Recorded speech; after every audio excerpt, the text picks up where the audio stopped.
What I'm most looking forward to on this tour? I'd probably say just getting up to Scotland again, which is fucking banging. Any time an independent band, you know, like the size of us, can get out of our country and into Scotland, you know, and play these shows up here is a fucking blessing, because, you know, there are a lot of people up here who do enjoy our music, who want us to come back. It's a bit of a change of scenery. Like, it's good to get out of, never mind our own town, but you know, into a different country. It's pretty cool as well. The Scottish people are mental, so I'd recommend to any band getting up here in metal. They absolutely love it. So what I'm looking forward to most on this tour is just fucking tearing some stages up, seeing the excitement in the crowd, and we actually kick into some filthy fucking breakdowns. I suppose the part I'm looking forward to is travelling to all these new cities, and then just taking on new parking moorings. It's a bit hard to park a massive van in a town centre. Catching up with old fans, catching up with some new fans. You know, on Facebook and stuff, we've started to get a lot of traction in these areas, and it's even places that we've never even played before. The support we've got has just been nuts. Like, I mean, a guy let us stay at his house before we'd even met him. You know, every time we come back to Scotland, we know that we've got a few places, you know, whether they be fans or, you know, just good people, we know that we can go up to Scotland now and get a bed for the night. But yeah, it's like when people come down to shows, you can see it in their eyes, they're into it, you know, like really mad about the music. Instead of just coming down for some sort of popularity contest, you can see in, like, they're really invested in the sort of local scene. Hoping to see a lot of energy from people, and it's just seeing our top nines out there. It's sick. Well, we actually did a little headliner in Scotland a couple of months ago with our friends Isolated Witness, and the reaction that we received from that just prompted us to come back and get up to Scotland again, just because the appeal for, you know, our band and the support we sort of get is quite strong up here. At the start of this year, a bit of an ambition of mine personally was to get back up here and start playing more shows with, you know, Scottish bands and sort of, you know, getting more onto that Scottish scene. The thing I'm looking forward to on this tour is actually just being in the van with the guys. It's very odd to say, but actually being in the van where everyone's having a laugh, you know, cracking beers and just generally having a good time.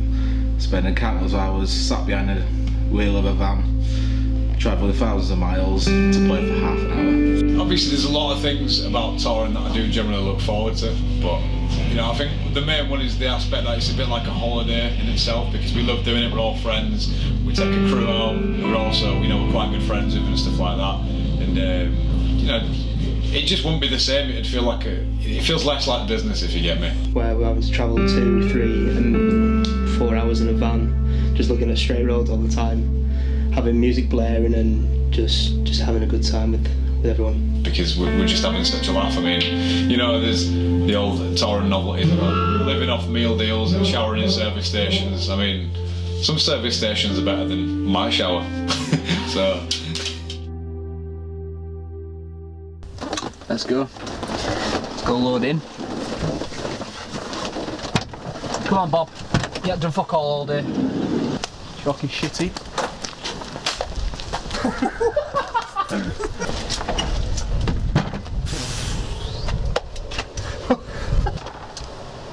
This is right house, isn't it?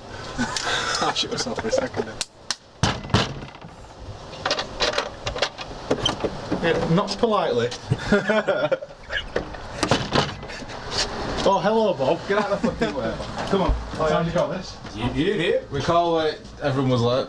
Yo. The fuck you fucked it, didn't you? You alright? I don't get... So I was hearing what's happening, man. I don't fucking know, man. I need to fucking change the fucking time, man. Yeah, there's a bit. You've got to jump What's going to get dirty clothes? Yeah, there's a bit. You've got to jump Wearing black in it. Yeah, you're just gonna keep it going. Oh, we're rolling, yeah. There we go. Excellent. Yeah, Bob's just got fucking upstaged by Mr. RAC, if you can see over there. RAC, see, huh? Our kid over there. Yeah, he's just changed the tyre for us, because, oh, you fucker. Bob couldn't do it. Why'd you just throw shit at me when I'm trying to... Cameras on? Got a banana again? Yep. Our kid came in and just started job on, didn't he? Got demasculated, Did slug job, didn't he? in front of the boys, didn't he? Came in dry. Came in dry. Straight in.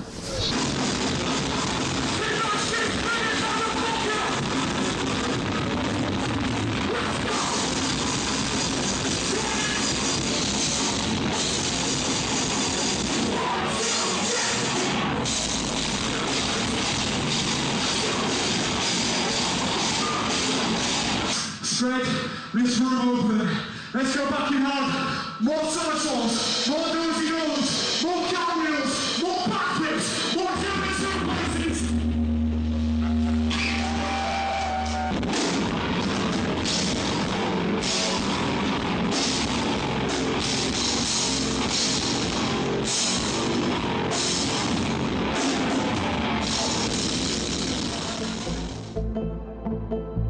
The problems for an independent band like ourselves is just where everyone lies with the passion of being in a band. Life gets in the way a lot. Personal struggles or things such as work or life commitments. At our age now, it is a sort of an odd time where jobs are being discussed or certain life choices are being, so it can really affect the way that this band runs. I suppose the only bit I'm concerned about is that we're going to travel quite far, obviously away from his own town. And if it's new places, we're going to be just a bit concerned that we're going to be playing to not many people. Also, we put all this effort and we do want to play to a larger crowd. I think the only concerns and the only thing that's ever going to stand in our way is time, because we're an independent band, things take a little bit longer when you do things yourself. We have a lot of friends and a lot of people who are invested in this band and help us out, but it's always going to take that little bit more time.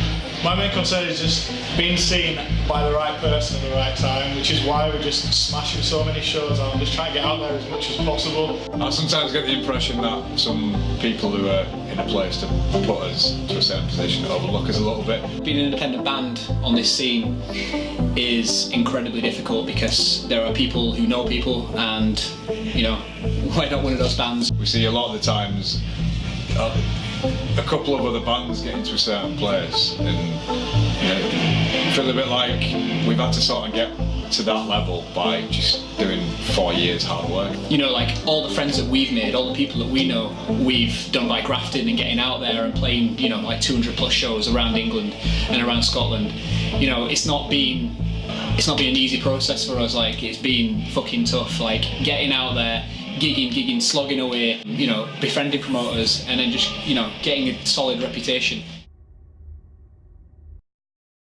So what we're going to do is we're going to start at the bottom and then we're going to be here.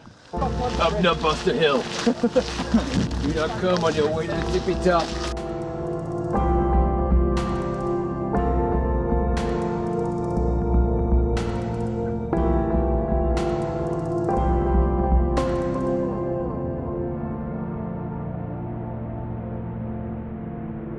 Here we have a young Joe Wood in his natural habitat. As we observe the Joe Wood, he is looking for a mate. He suddenly sees a mate in the distance. His name, See if I can look. Fuck off! See if I can Bob look. Wood. What, you just done that, my man? Well, we had a few hours to kill in Glasgow. Edinburgh. Oh shit, we're in Edinburgh. We had a few hours to kill in Edinburgh. And then we saw this mountain, so we thought, fuck it, let's climb this mountain. And got our asses out, had a laugh, had a few drinks, took a few photos, made a few Instagram stories. We're on day 3. We're playing Flynn in Edinburgh. It's going to be a sick night. That's 2 really good shows so far. Let's make it a third one. Third circle pit a week, yeah? Oh, fucking 2 right, mate. Aha! Aha! Wagwan. I got your baby wipes. I know we'll give you a lot of shit, but we got you a present, man. What do you got, mate? We got you the fucking full combo, didn't we? Go with it. I'll swap that now, mate. Yeah, but it's gonna go. Fuck. I hope it's not too thick. So look at that. That looks like garbage. Should we water it down with some beer? Yeah. I think we're all out of beer. Shit. Yeah, we'll have to break into There you go then, presents. Island man. It's a big circle. Is it coming out? Sorry, Tippy. It's alright. It's alright though, you know. Suck it like you did Nath last night. There's no arsehole. There's no arseholes with a finger to him. Yeah, Duncan. Hiya. Why have you got cum down your shirt? It's quite nice. Tonight, Glasgow, it's pretty fucking full out there. Bearers of the Divine is smashing the shit out of that stage right now. High vibes. The lads go out. That's going hard, just like we always do.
Edinburgh Fringe Festival. Completed. Completed. You can take that off my gash list because when I used to do performing arts and a bit of acting back in the day, it was always my ambition to do the Edinburgh Fringe Festival. Might not have done it on a stage, on the theatre, but did it with my band, my best mates tonight, and that's the bucket list one. Sick. Back to the buffet. Why headline tour now? Why not wait? You know, why not a headline tour now? Why wait any longer? You know, we've been out there for a few years now. We've supported a lot of bands, and you know, it's our time to get out there and show everyone what we're made of, really. To choose a tour at this particular time, I feel is right. I think we're ready to branch out into that sort of territory. Admittedly quite nervous going out. So we decided to do a headline tour now. Like, even though we're not going to sell every venue out, we've still got people willing to come out and see us that are asking us to play their cities. We got approached and asked if we wanted to do one. We didn't really see any downsides to it, so we thought, why not? We're in the age now where it's working as an independent band, you know, music sales with like streaming things like that, and streaming apps. You don't really make much money off music sales, so most of our income is from touring and selling merch and stuff like that. So like, it is expensive, but it all works out in the end, if you get me. I'm fairly confident that, you know, we'll break it. Why? Because of what we actually bring as a live performance, not just the actual material, but you know, everything from the stage lighting to even the lads at the back who run the merch booth. You know, it's a whole package, and I believe that we deliver one of the best. You know, we've been a band for 4 years now, and we've never done a headline tour.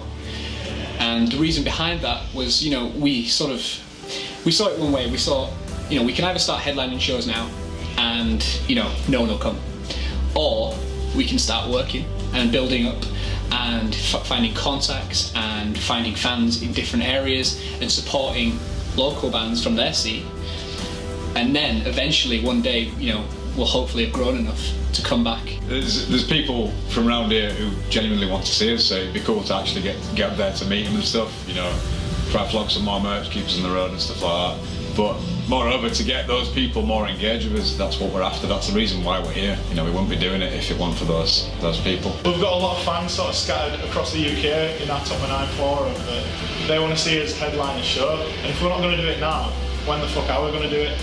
Yeah, people wanted it, so you know, we thought we'd get up here, new places, new faces, get into a few different markets, play a few new venues, and hopefully make a few more fans. It's just gone off, like the reaction, even like last night we played a show and, you know, didn't know what we were expecting, it just totally went off, it was mental. First night of tour, Tuesday night. What are your hopes on Tuesday night? They're probably pretty bleak, but last night we had a solid amount of people in that room who were going fucking apeshit, loved every minute, and you know, the vibes in that room were just plain sick. Being drenched full of sweat and shaking hands and taking compliments or whatever, and it's good, and we thrive off that because we know we've done a good show and we've got that. I absolutely love life on the road. It's a roller coaster, but like sometimes you crash, but then you just grab a beer or a whiskey or a rum or whatever and you're straight back on it. And as part of playing all these cool shows, I get to travel the country. I see cities that I never would have been to. I've met so many people that I would never know if it weren't for this band. I absolutely love playing one-off shows, but then the next day I'm always like, I'd love to do that again. And the best thing about tour is I do get to do that again. If you play 6 shows in a row, I get the same feeling every morning when I wake up and I'm just like, oh shit, yeah, I can do it again. It's just the matter of spending time with your friends 24/7. It's like, it feels less of a business that way. You know, we still treat it as a business because it's keeping us on the road. It's important that we make money off it. But to look at the lighter side of it, it is just having a laugh with your friends as well. 1, 2, mic check! It's kind of like the ambulance, but it's going all the way through kind of thing. Needs to be loud. The sun drops on it as well.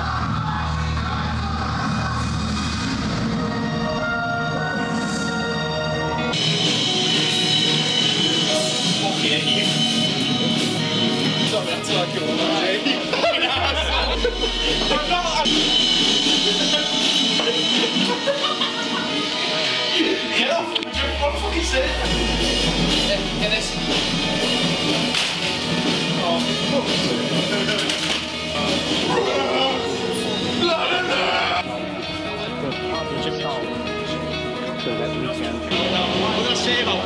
what I say about and the growing way of life worthy of man is human to break away from the artificiality, the regimentation that dominates our society today. Our society seems torn apart. One of the issues I see is that there's a lot of cliques between certain bands where they'll only take those certain bands out on tours or book those certain bands on shows. A big problem I've got with the independent music scene is there's sort of not enough of a community between bands. It's kind of a bit of a competition. The guys on Hollow Ground, I wouldn't really say they're in a clique, I'd say they're just out to be friends with everyone. They're one of the very few bands that you see that actually try to support other bands. Yeah, we get a competition-ish to see who can get the biggest, but it should be healthy competition. We should be out there to help each other. I really appreciate bands that we can get on with and like be genuine and have a laugh with.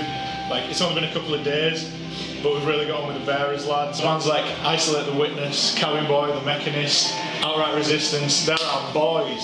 I want to see more of that. It is difficult getting people down to shows, getting them interested in a gig, getting them out of the house and just getting them down there just to enjoy themselves. When I was a little bit younger, we would just go to a show. We'd turn up to the local place, the Cockpit, and we'd just see random bands, and you know, some of them bands now are my favourite bands. Recently we've seen quite a lot of venues shutting down. Understand we've got to make money and people need to start going up to gigs more. A venue called Carpe Diem closed, where we used to have quite a lot of independent bands playing. A lot of people were very quick to jump on Facebook and other social medias and say, you know, the metal scene is dying in Leeds. Then the week after, when there was a club night or a gig and no one was turning up, it was quite empty. Whereas all these people that have been ranting and raving on Facebook, you know, about the metal scene dying, weren't actually there, weren't actually showing their support. People no longer want to go out and just see a show in a random venue. People want to know exactly what they're paying for, and if they don't like it, they're not going to bother. So it is quite tough on any band coming through. It's really difficult to get people to your show because people aren't looking at you like you're anything. People sort of have this mindset drilled into them straight away that if you don't have 2.1 million likes on Facebook, then you're probably not that good. And that's not the case, because I've seen bands with 300 likes on Facebook and they've slaughtered some stadium bands. It's such a good feeling when you can change those kind of minds and you get those people going out and seeing more independent acts. You know, a lot of people say, oh, local scene's fucked. Well, it probably is fucked because you're not going out to shows. You know, like, if you showed some support and got up and supported these bands, then it'd go down really well. I also think that if all these bands came together and supported each other, we could build this independent scene to what we want it to be. We could build it to be as big as we wanted. I mean, people don't realise that when they buy a t-shirt, you know, it's X amount of pounds just for a shirt, which they might wear once. But to us, that's getting from A to B. On the flip side of that, we do have a lot of people that come to our shows week in, week out. You people, you know you are. You mean a lot to this band, so please keep coming. If we had more people like these guys that come along to gigs, the independent scene would be massive. Bands would be making it left, right and centre. We need more people to come out to shows. I find that a lot of local music is a lot easier to connect to, because I feel like that a lot of local bands are a lot more honest in their art, and there's a lot more, they're doing it for the fans and not so much just because they want a quick buck. The fans are so much more involved with the band. You can just go meet them after the gig. There's no barriers, there's no bullshit. If you're supporting and helping your friends or people that you like, or even people that you like listening to, you know, it means a lot to everyone. People don't understand how much it affects bands that even one person extra coming out to the shows is massive. The problem with promoters these days is anybody can say they're a promoter. Anybody can open up Facebook, create a page and put promotions at the end of it. That doesn't make a promoter. What makes a promoter is getting involved with the acts. Whether it's the sound guy for the band that's doing sound for the whole night and he's just stood there on his phone not caring about anything, whether it's the promoter that's not wanting to put any money into it and expecting £50 or £100 whatever personal profit on the door, that's just not how it works. Sometimes you've got to care about the bands, you've got to care about the people. So many times where we've been stung by promoters where we've not got what we've needed, or they've not really shown much interest. I tried to put on a few shows myself with a couple of my friends, Chedge and Jack, and you know, the guys in their earlier bands let us book them, and they put some really good shows for us.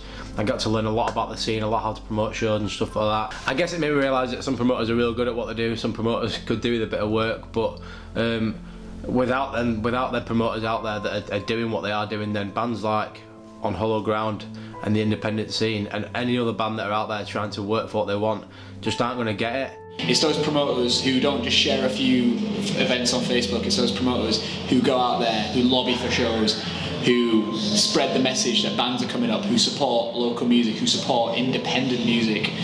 You know, that is what funds us. The fans of the band, the people, anyone who comes out and buys a t-shirt, anyone who comes out and buys a CD, anyone who comes out and buys a fucking tote bag, you know, it's all money that goes straight back into the investment of this band.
Potentially. I mean, it's got some nice to be, but...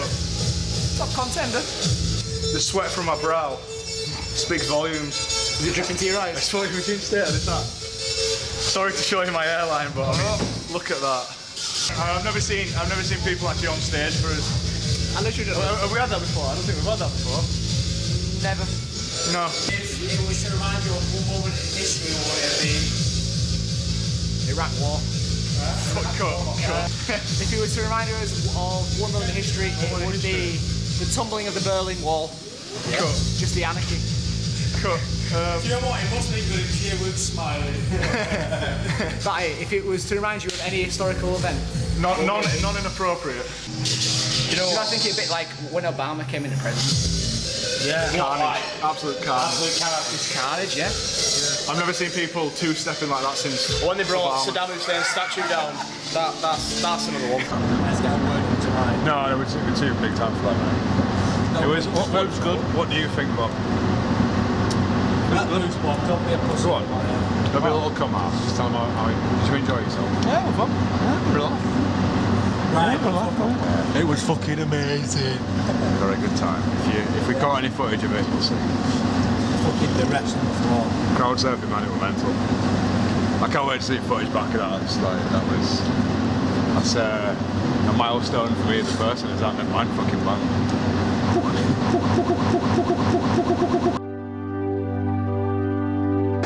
Never been to Aberdeen before. Played Scotland 2 or 3 times prior to this, and what we just got in there was fucking completely deserved, but unfucking real. You don't get many times sometimes to sort of take in a few moments on stage, but just before No Infections I'm just like, put my hands up. And I just looked around and I just saw fucking people going mental, and when you get to do that with your best mates, and I mean that completely, when you get to do that with your best fucking friends, and not just like best friends, you know, in a throwaway term, like best fucking friends, it's unfucking real. So to be here in Aberdeen, in Scotland, at this venue, the Tunnels, and to receive a reaction from pretty much a completely new crowd is fucking unreal. And I don't give a shit who the fuck you are, but if you weren't here tonight, you didn't experience that. We all did, and every single person in that room experienced it. And everyone seemingly enjoyed it. Everyone were going fucking apeshit. When you're that passionate and you get that kind of response on that stage with your friends, it's fucking everything. Zip zip. Sign out. Aberdeen was unreal for us tonight. The crowd participation tonight was off the chain. Everyone jumped up on stage, everyone had a good time, everyone joined in with songs. Absolutely unreal tonight. What about MC Mason at end? I love that. There were no MC Mason. It's all about the band. All about the band and the crew. Yes, miss! Have you become Jim Morrison or something? You become Jim Morrison. They got buried in a divide. Sound lads. Hometown show for them, they went fucking in. Between them and us, we sold over fucking 70s, 50s, 60s, 70s tickets. 4 years I've been a fan of this band and follow the boys around. It's been the best night I've ever seen them. Big up. Sick. Especially these two, man. They've fucking been there since start. Like, obviously, Nath's your mate, Mason's mine, but they didn't have to do this shit. They just do it. Don't you dare class me as someone's mate. It's kind of important to have Batty as well, because he tries his best. He's a good merch guy. You know, we've all made a lot of sacrifice to make things happen, you know, missing birthdays and, you know, missing valuable events with people that we love, and we have that mentality that we want this as a career and we want this to go forward. You know, we wouldn't have come as far as we have if we didn't have that mentality. You know, I think a lot of bands come into this often with a bad attitude, and I think something that we've really latched onto, and I think it's because we've had to work harder than a lot of bands, it's because we go out there and, you know, it's just 5 guys and a few of us who are just being themselves, who are just enjoying it, who love gigging, who love making music, who love touring the country, and any fanfare or any support that we get is something that, you know, we've earned. And as far as I'm concerned, been a fan of the band for 4 years, following them around, and, you know, just recently starting to work with them a bit more on things behind the scenes. This is by far going to be the biggest and best sound you've heard from them. So yeah, what's next for us? What I'm excited about. We're working on our next EP, sort of all doing it ourselves, and we're putting a lot of fucking work into it. A lot of bands say it's their defining sound, but I actually do think that this record sort of does define us quite well. Get some more ears listening to it, get some new stuff that's never been before. And just keep on what we're doing, just keep getting stuff out there and just keep on gigging. So obviously with On Hollow Ground, there's some exciting things in the pipelines, fingers crossed. Myself and Jack are working hard with a couple of promoters to try potentially break waters and get out into Europe sometime next year. Seeing what it's like there, hopefully playing fucking stadiums in France, man. Start playing bigger shows with bigger bands, you know, get on some decent support slots, and, you know, generally just kind of, you know, kicking about and doing what we're doing now, just slugging away, gigging, and just getting out there and growing that fan base, because without people coming out to your shows, then your band's pretty much fuck all. At this moment in time, yeah, I think we're in the right direction. We're definitely going in the right direction, because it's more inclusive to the people rather than just having the show and then shutting off. We want to be part of the crowd. We want that crowd participation. I'm gonna throw up.